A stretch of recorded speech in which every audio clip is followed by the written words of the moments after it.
Hi, I'm Ian Bremmer, and welcome to the GZERO World podcast. I'm the host of the weekly show GZERO World on Facebook Watch, and in this podcast, we share extended versions of the big interviews from that show.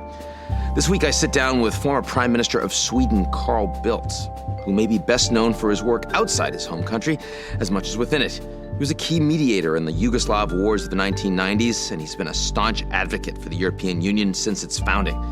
I'll ask him how he has adapted to the recent rise of populist nationalism across Europe, and if these developments have at all dampened his sunny Swedish disposition. Let's get to it.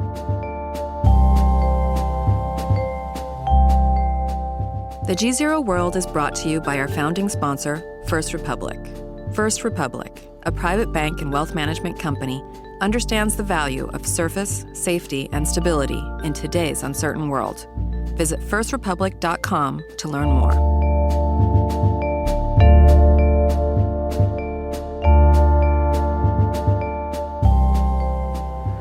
I'm here with Carl Bildt. On his bio, it says he has been most things, but Prime Minister Bildt, and of course from Sweden. He's also been Foreign Minister, and most recently, he is now co-chair of the European Council on Foreign Relations. We are here with Carl having some coffee in my backyard, a very New York experience. I'm delighted to be with him. On a sunny morning in New York. Yeah. Absolutely. Great Absolutely. to be here. So let's look at Europe for a second. So when you're seeing how you consider leadership in Europe today, especially on the back of these elections in Germany where Merkel did not perform that well, who's leading Europe, if anyone, today? How do you think about that going forward? Well, you have, at the moment, of course, you have two individuals. If you're going to identify Merkel individuals, you have Merkel and Macron. Right. And Merkel, after all, yes, problematic. The election wasn't what she had hoped. But still, she's the personality of Germany. She's the personality of Europe. She will get an interesting type government there. Macron is a more inspirational leader. He launches sort of 100 proposals every day on the future of Europe. And those two. Then we have sort of somewhat problematic sort of feelings in the East, old Central Europe. They feel somewhat left behind by all of this talk in Brussels and refugees and things like that. That's a challenge at the moment. And the Brits are, of course, wherever they are at the moment. But is that leadership? I mean, is given the amount of, Macron can come up with hundreds of proposals, but ultimately just governing France is going to be really hard for him. Germany, just governing Germany is not as hard, but putting a coalition together is going to be much more challenging. You've got Brexit negotiations. When you see all of this, is it possible for Europe to really do things as Europe going forward? If we go back immediately after the Brexit vote, which was a shock to everyone, yes, there was a lot of pessimism. So what's going to happen? Is everything going to break apart? If you look at things now, it's very different now. I mean, we have what I call the BTP factor, which is the Brexit, Trump, Putin factor, that has led... Which you see as unifying Europe. Well, I mean, you have, look at opinion polls, support for the European Union is up 10-15% in virtually every country. And that is not necessarily love of Brussels, but it's the BTP factor, add the M factor, Macron. If you look at there was a summit meeting, or the most recent summit meeting of the heads of state and government, they adopted a work plan for what to do, which is quite ambitious. I mean, they're actually doing things in terms of external border, asylum, digital single market. It's all fairly it's a coalition building all the time. And somewhat complicated by necessity, 27, 28 governments and inside those particular governments, but there's a mood of optimism in Europe today, which a year ago would have been unthinkable. And you think that of those three, Brexit, Trump, and Putin, if you had to rank them, it would be that order? I think it would be in that order. I think it would be. The Brexit process has demonstrated how we are tied together, much more than we thought we were. I mean, there are endless numbers of problems. I wasn't aware, to take one sort of small example, I wasn't aware that we have passports for dogs and cats in Europe. But it means that you can take your cat and your dog, and you travel all over Europe with So it works for Schengen, in other words. You have a shape. Well, no, for the Brits as well. Yeah. And all of the Brits who go with their sort of dogs or their cats to their houses in the south of France, no problem whatsoever. Yeah, I don't need moose with a passport. No, but now this has to be renegotiated, of course. I mean, the Brits have to introduce a system of passports for their cats and dogs. That's doable. We have to negotiate an arrangement between Britain and the EU for the cats and the dogs. That's doable. But thousands of these things have to be done, which we were not aware of because it's part of daily life. And when people become aware of that, they say, well, stick together. This exiting, that is far too messy, far too uncertain. Is there a sense, I mean, when Europe came together, of course, there was this belief that you were able to really build on the democratic project, the rule of law project. Is there a sense that the Europeans are losing their way? I'm fond of saying that while we had previously the Europe of the dreams immediately after sort of Second World War and all of that, now we have the Europe of necessity, in the sense that all of the nation states are small. Even Germany is a small nation in the world today. And when the prime ministers or whatever are sitting around the table and seeing the in-tray of the different problems, they understand they have to go to Brussels and meet the others. And clearly we see the proliferations of European summit meetings all the time. Not that people necessarily love to go to Brussels every day, but you can't solve the problems in your own capital. So the Europe of necessity is getting stronger, while the Europe of the dreams has faded somewhat. And you look at your own backyard, and the idea, when I think about the Nordics, I think about these wonderful, sort of countries that have strong communitarian values and take care of their own. Yeah. Sweden's been incredibly generous in terms of bringing in refugees from Iraq, for example, and from all over the world. And it hasn't felt like it's taken as well as you'd like. How do the Swedes feel less hospitable? Or is there a sense that your backyard isn't what you thought it was? True. Things have been changing. Are we less hospitable? I don't think we are. But it's a question of sort of speed of change. I remember I was Prime Minister when we took in a very large number of people during the Balkan Wars. That was not entirely unproblematic, when we had sort of thousands and thousands of people arriving every week and taking care of them. If we look at it now, in retrospect, 25 years, they have integrated very well. It makes substantial contribution to Swedish society. Then we got the Sweden and Germany primarily, the big 2015 wave, which was 3-4 times the Balkan wave in a very short period of time. And that has been problematic. That is problematic. And how we're going to manage that in the years to come, integration, is quite a challenge for our societies. We need to change in order to be able to do it. If we succeed, no question, it's a big sort of plus for our societies. If we fail, well, problems. If you take the general trend among people, do they see immigration as positive or negative?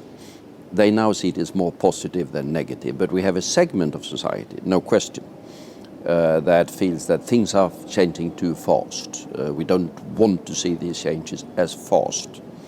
And that's been reflected in a number of others. And would you say young people in Sweden, are they more inclusive? They are more inclusive. They are more inclusive. Absolutely. I mean, it's very much a generation thing, which I can understand.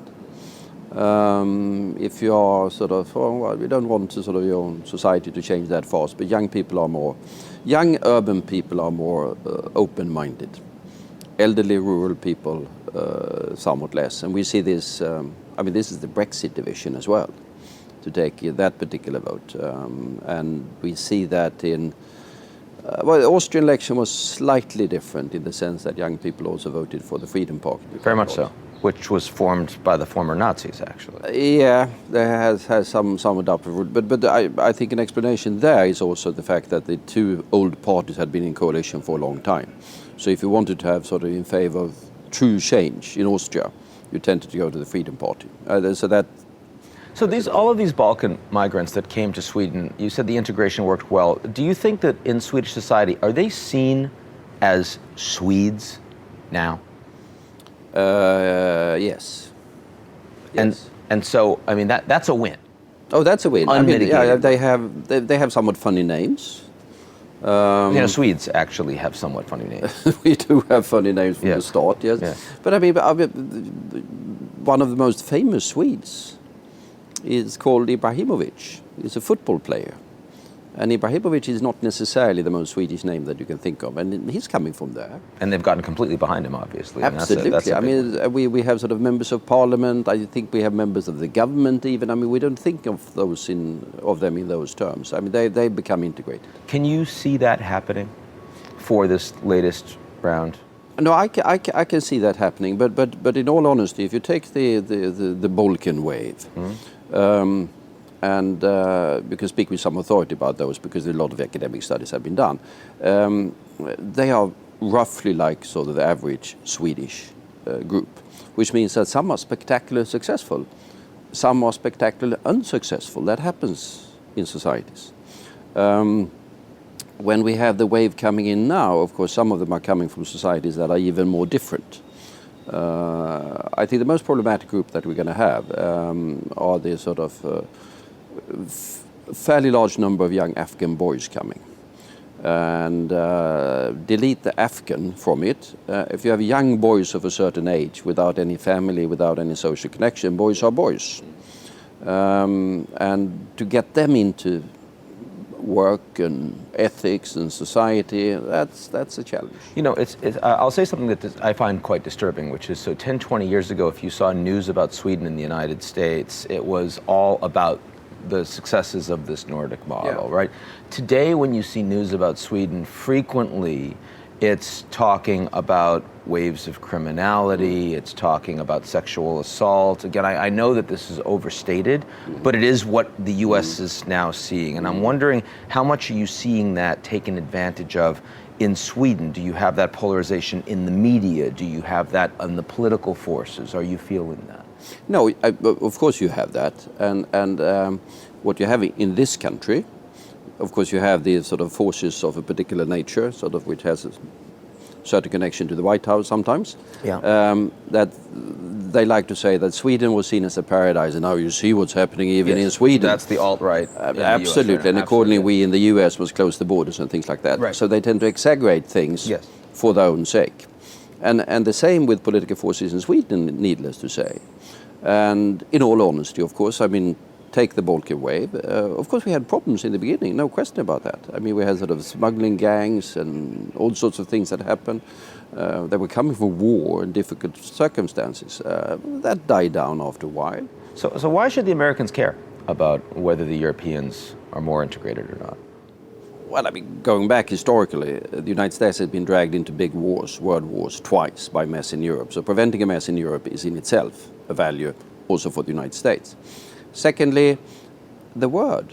The world is a big place. There are a lot of other actors. When the United States looks out there, the friend that is there, the global partner that is possible to have on virtually every issue, difficult as it can be, is Europe.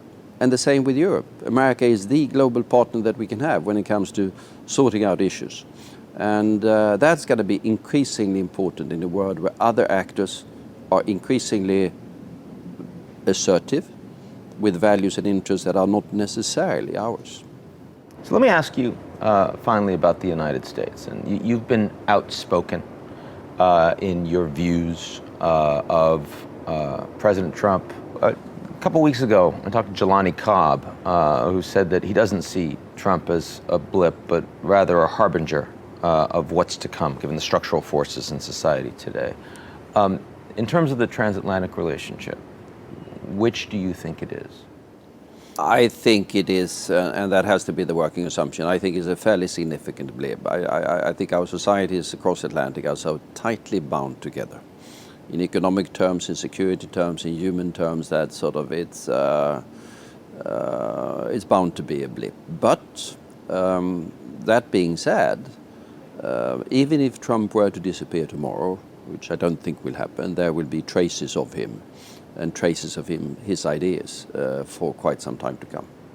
Carl Bildt, always a voice of reason, and great to see you. Thanks so much. Thanks for the coffee.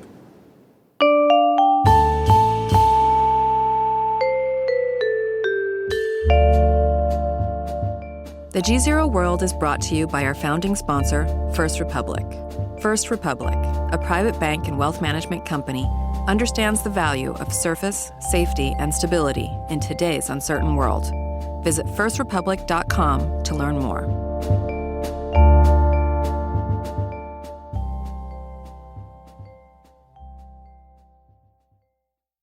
You're listening to the GZERO World with Ian Bremmer podcast, your weekly geopolitical deep dive into the world's biggest news stories, featuring in-depth conversations with global leaders and newsmakers. To get more of GZERO's insights on global politics every morning, sign up for our free newsletter, GZERO Daily, at gzeromedia.com.